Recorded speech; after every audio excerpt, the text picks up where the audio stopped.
Hey,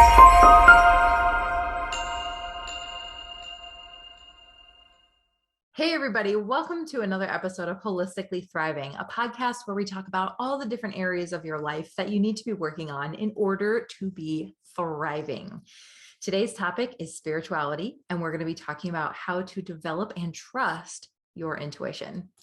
So this is a topic that many people have asked me about, and that's why today I actually had a very funny story to share, which is why I decided to I wasn't even going to film today, but I decided just to sit down and film this because it's something that needs to be shared and talked about, and I have a real life story to share.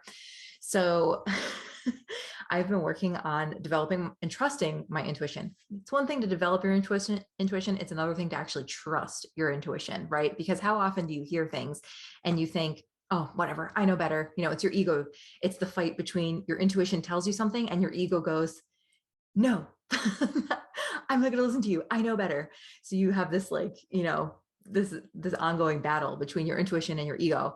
And so you kind of have to drop the ego. And if your intuition tells you something, you listen to it and you do it. Right. And so it's like developing and trusting your intuition is actually developing and trusting and creating a relationship with your intuition, right? Just like you would have a relationship with anybody, you start off with do I trust this? I'm going to go slow. I'm not really sure how I feel about this. And then eventually you develop that trust, right? With a partner. And then you go on your merry way, right? So it's something very similar with your intuition. You have to build a relationship with your intuition. You have to learn how to trust it and drop your own ego. And most of the time you don't even realize that your ego is in the way, or even your fear could be in the way, right? Like maybe your your intuition is telling you, leave your job. There's another one right around the corner. And your fear is like, no, I have to stay here. I'm completely miserable, but I'm too afraid to step out of the box because I have a family to feed. And even though you're telling me there's a job around the corner, I'm too afraid, right? So it's like a battle between your intuition, your ego, and your fear. And so one of the ways that I've been developing and trusting my intuition is something super simple. Ready? When I hear something, I do it, even if it seems completely random and out of the blue and not what I would do in that moment. So for example, I have been plant-based since 2016. I've only just recently in the last few months started adding in a piece of salmon once or twice a month. That's it. I have not had dairy, gluten, soy, any animal products since 2016, mostly for health purposes. But now it's also kind of like an animal thing where I'm just like, I'm so grossed out by meat. I don't really want to eat it. So when this morning I woke up and I heard in my head, you need bone broth. And I was like, okay. And a couple of months ago, I would have probably been like, my ego would have been like, what are you talking about? I don't drink bone broth. I don't eat animal products. Gross. And now, because I've been developing and trusting this relationship, I was like, okay, I will do that. Sure. Sounds good. So after work today, I went to this store, which is a very special store, which is far away from me. And I specifically went to that store to get the bone broth, the bones, so I can make the bone broth. From scratch. It's on my stove right now. And I would only go to this store to get bones because this is the only place I know where to get bones, right? And so when I was there, Sophie was with me and we made a friend. I met a lady who really needed to meet me as well because I was a resource for her for a lot of different things that she didn't even realize that there's a whole community of women like us. And so I connected her to our community here in Connecticut. And our kids loved each other. And I was like, oh my God, we should totally hang out and play. You can come to our pool at my apartment complex. And so if I hadn't gone, I wouldn't have met this woman, right? So I'm not really sure yet if it was for the health benefit. It's probably a little bit of both, or if it was because I really needed to meet this woman. And, if it had been any other grocery item, I would have just gone to my local grocery store. But because it was so specific and I had to get the bones from this place, I went all the way to this place to get the bones, right? So I'm not really sure yet if it was for the bone broth or to meet this lady. We'll see.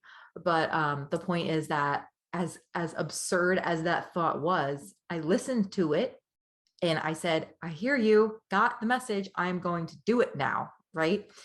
So that's a practice that you can start today. And it's something super simple as if a couple months ago when I started this, I would hear in my head, go lay down, go lay down, go lay down in the middle of the day.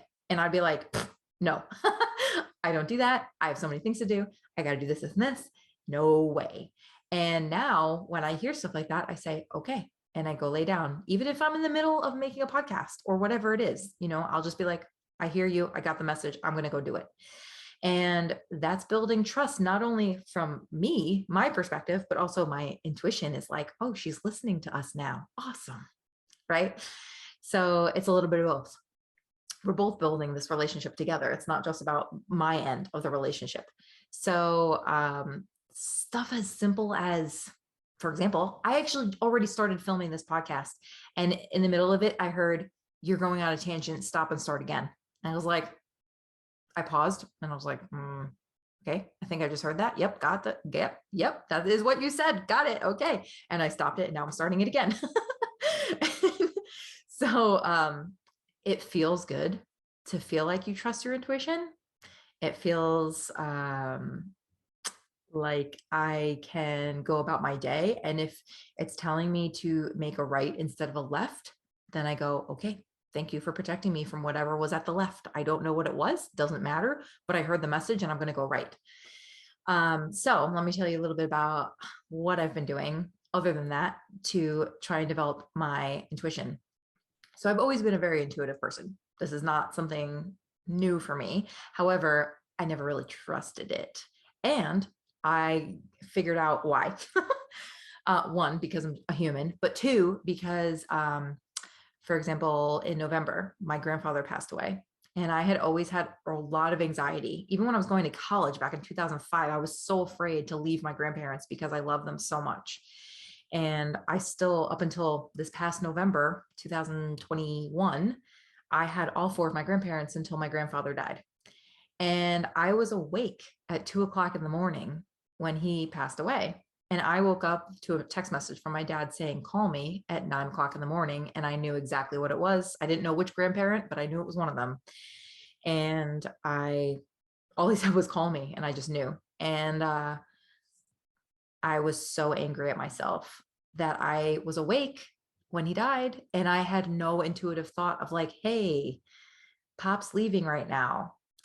And that really upset me. And this is not the first time this has happened to me. It also happened to me back when I was in 11th grade and my Dalmatian, Purdy, that I had had since I was 3, was dying. And there are so many signs that I should have recognized and realized like, hey, you're probably going to leave soon. Like the biggest one was I was standing at my locker with a friend and he said to me something like, hey, have you ever seen the movie All Dogs Go to Heaven? And I was just like, yeah, of course I've seen that movie. Things like that were happening within like the 24 hours that she was finally like getting ready to leave. And I remember just being real as an 11th grader, and I didn't know any of this kind of stuff then. I was not very spiritually minded then. But I was really upset that I didn't really realize what was happening until it was like too late. And so that was a really big one. And then I've never really had anyone very close to me pass on until my grandfather in November, which I'm very grateful for. I'm 34 years old and I've never really had, that grief. So I went to my healer lady, who eventually will be on one of these podcasts with me. She's amazing. Her name is Sierra. And I said, I don't know what the heck is going on. This is insane. I don't know why I get so upset about my intuition. I don't know why I feel intuitive about a lot of things, but I am not getting like messages like this when I feel like, hey, this is really important. And so we sat down, we started having a session, and something big had also just happened right before that, a couple of months or a couple of days before I went to Sierra. And it was another thing of like, I got hit by a truck. It was like, why didn't I see this coming? It was just so out of the blue. I feel like my intuition should have warned me. Right. And so we sat down into a session and immediately she was like, oh, I see your Akashic records are coming through. We're going to open up your Akashic records. This is something from a past lifetime. I said, okay, tell me, give it to me. What's going on? And so she was seeing that in a past lifetime, I had been a healer, and which I am in this lifetime as well. But apparently I had spent many lifetimes developing and harnessing my intuition. And I got to this one lifetime where I was like the village seer. Everybody knew that I was the intuitive person. Everybody would come to me and ask for me for advice, ask what I was seeing for the future. I would know when people were going to be born. I would know when people were going to die. I knew everything. I was like that person in the village. And apparently I was on fire with, not literally, my intuition was spot on. I was on fire. Like I had been developing this for many lifetimes until one day I heard a message that my daughter was going to die, who was around the same age as Sophie is now. She was about 3. And I saw this vision that it was very dark and that she was being pulled underwater. And I knew my daughter was going to die. And I had, obviously immediate, like, oh my God, how do I save her? What do I do? This is my previous lifetime, not this one. And so she said that I would do things like stay up all night long and watch her because I thought it was going to be at nighttime because I saw darkness. She said that I was like, I refused to let anybody else watch her. I was very overly protective with her. I didn't know when it was going to happen. I just knew it was going to happen. And I was trying so hard to prevent it. And I was laughing as she's saying these things to me because I was like, I do that in this lifetime. I have a very hard time letting anybody watch Sophie except for like my parents. I don't hire babysitters. I'm very cautious about who she spends time with.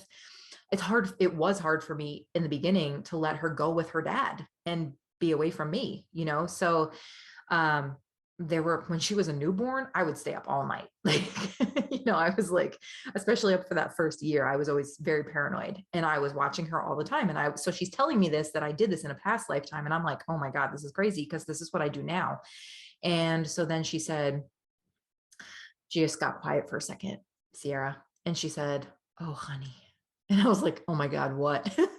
And she said that what ended up happening was my daughter ended up having fevers and she was drowning in her own, she had such bad fevers that her vision was that things were getting darker and she felt like she was drowning because there was fluid in her lungs.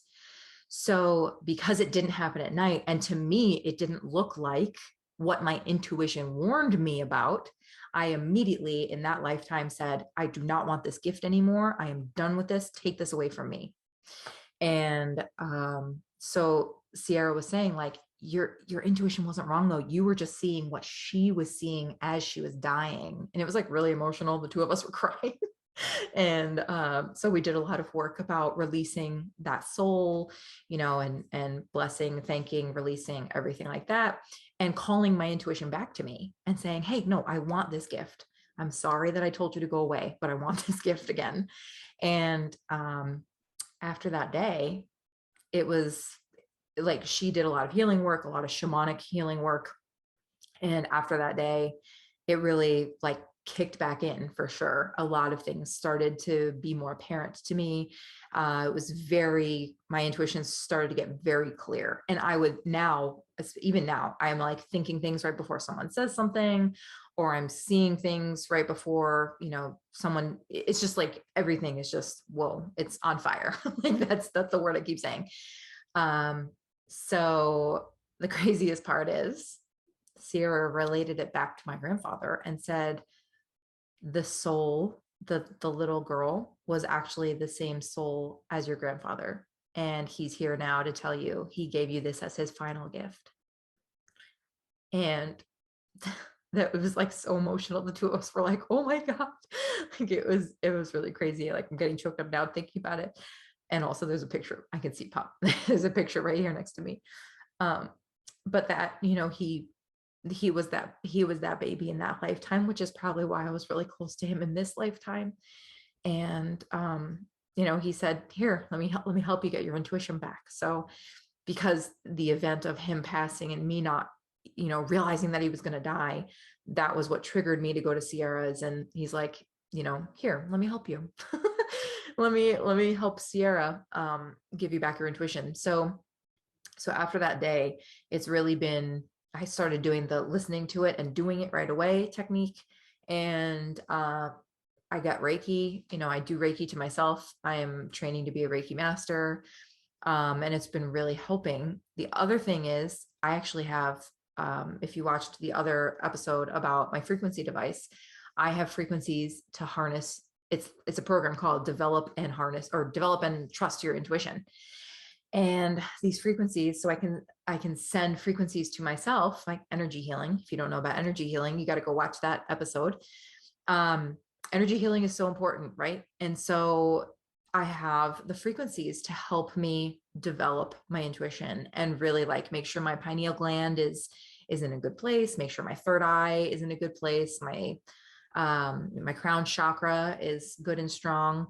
So all those things. So I run that program very frequently now also, which has been amazing.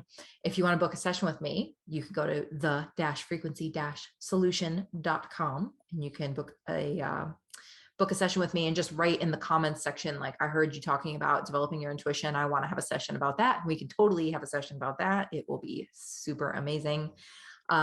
It's been really fun to help people develop their intuition with my own intuition helping you, but also using the device to see what's going on with your intuition and figure out why it is not clicking for you.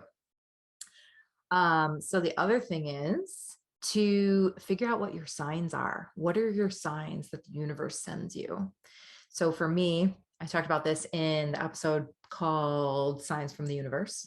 But for me, my sign is 331 or any variation of those numbers. 113, 313, 31. What did I say? 313. I don't remember. But anyway, it's like 3331. Anytime I see threes and ones, I know it's a message for me.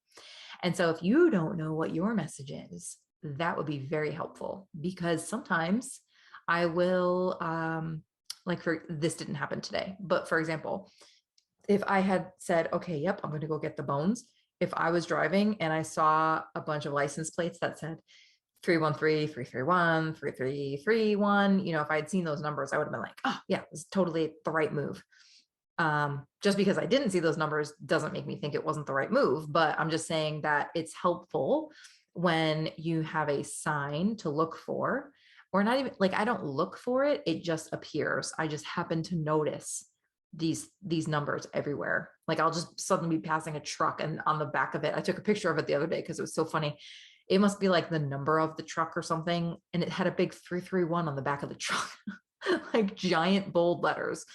So it just helps when you know what the sign is and you are able to look for it and find it and be like, yes, I am on the right path. So anyway, so that's a little bit of my story about my intuition and developing my intuition. And I'm always developing. I will always be working on developing my intuition. None of these things that I'm going to be talking to you about are ever like me coming from this high person place of, I know everything. That's not it. I've always wanted to start this podcast to be like, but I have done a lot of work, and I have done, a lot of my own self-work and researched a lot and learned a lot. And I, have trained with other healers and things like that. So I want to share the knowledge that I currently have. And I'm sure a year from now, my intuition will be in an even different place. And I will again share, now here's the updated version about my intuition, so it's never from a place of like, I know everything. I am a guru. Like that's not it at all. But I hope that, just some of these tips might help you feel like you can start trusting your own intuition. So again, it's about your intuition fighting with your fear and your ego. And if you can drop the fear and the ego, then you are going to start to be able to develop a really beautiful relationship. And now that I've said this, you will probably start to hear it in like a way of, you'll hear an idea and then you'll probably recognize that you will then say, that's a stupid idea. I'm not going to do that. Because you don't realize it until you start paying attention to how often you get an idea or a thought, or you hear something and then immediately you shut it down and you go, no, it's fine. Even it's something as simple as, I have to pee. But instead you're like, no, I got to finish typing out this email. Something as simple as that is like, hey, you're not listening. So, so you can start small, literally start small. If you are at work and you hear, hey, go get your nails done after work. Go get your nails done after work. Maybe there's someone there that you're supposed to meet, or maybe it's just that you need some alone time. You need some self-care time, whatever it is. For me, I'm not like amazing at it now, but I used to be really bad at self-care. I was not good at any form of self-care because I was always like hustling. I was the main provider of the finances, and I just was always like, hustle, hustle, hustle. I have a million things to do. I cannot possibly take time to take a 10-minute meditation or, just sit in a bath. Like my brain did not work like that then, which is a trauma-based response, by the way, if you are not taking time for self-care. So now I'm much better at it than I was. But yeah, so if you start small and write it down too, if you hear an idea and you're like, you know what, I really feel like I can't do that right now, but I'm just going to write it down. So I'm acknowledging it and my intuition knows that I heard it. I'm going to write it down and I'm going to say, I will do this tonight and actually do it. If you say that you're going to put it off and do it later, do it. Like, don't tell your intuition, I'm going to do this. And then be like, screw it. I'm just going to sit here and watch Netflix instead. Maybe your intuition told you to meditate and you're like, no, I'm just going to watch Netflix. So then what happens? Pretend that your intuition actually is a person. Name it. Put a name to your intuition. And say to your intuition, let's say you named your intuition Sally. Here's an example. This plant right here, I put her in my room and I said, what's your name? And I heard Emily. And my first thought was, Emily's a weird name for a plant. And then instead I was like, wait, okay, I heard Emily, so I'm going to go with it. So this is Emily, guys, this plant right here.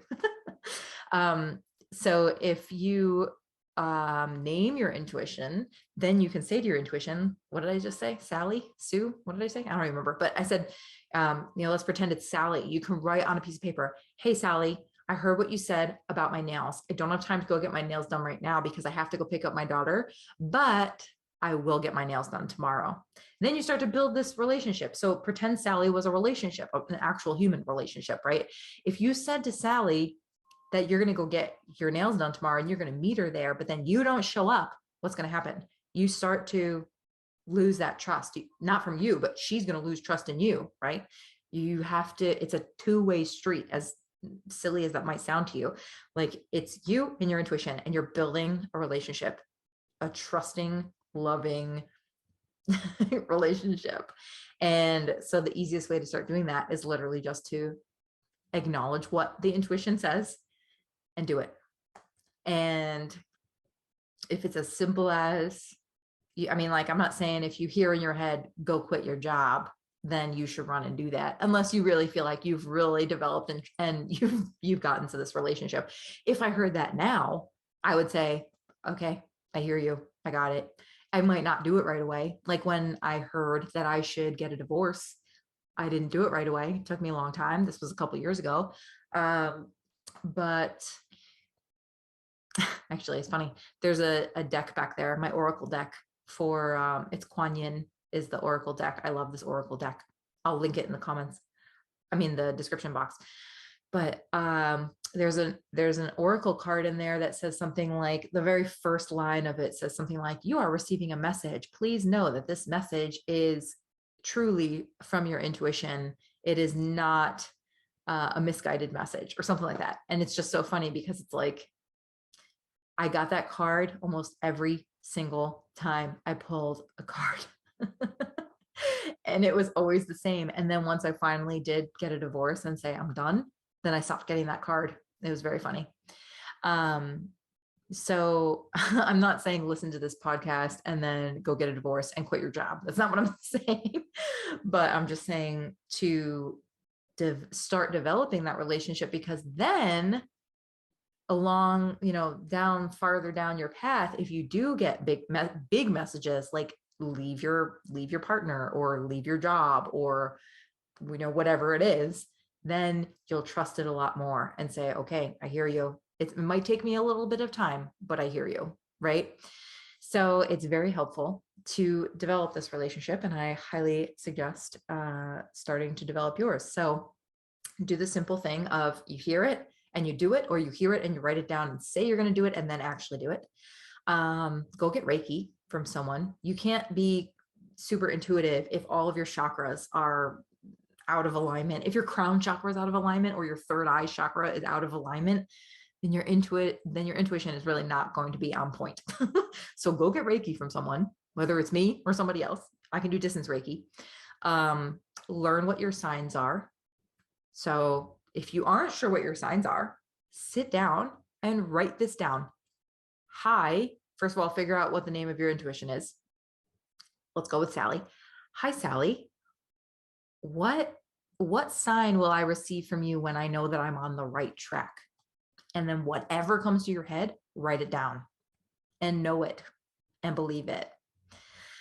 So if you hear something weird like black birds or the number 5 or the letter S, whatever it is, whatever you hear, just write it down and trust it and believe it. And it might change over time. Maybe, it'll just be maybe for the first couple of months, it'll be a circle.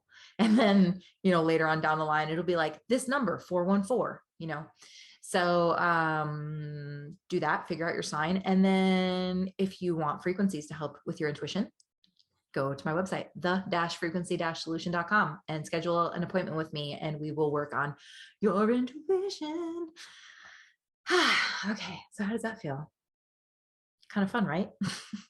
This is like fun work to do. It's not like, oh, I don't want to do this. This should be really exciting. You should be really excited to go grab a journal right now and write this stuff down and try and figure out the name of your intuition and what you're going to do first. And maybe it's going to tell me to, again, guys, if you hear go jump off a cliff, that is not what you should be following. I can't believe it's 2022 and I have to be saying these kinds of things as disclaimers. Don't go jump off a cliff. That's not what I'm saying at all. I'm going to have to write some weird thing in the description box as a disclaimer. But anyway, guys, so let me know if you are starting to have some really crazy things or figuring out what your signs are or anything like that. I would love to hear your stories. Share this podcast with a friend if you enjoyed it, and I'll catch you on the next one. Have a lovely rest of your day, and I'll talk to you later. Bye, guys.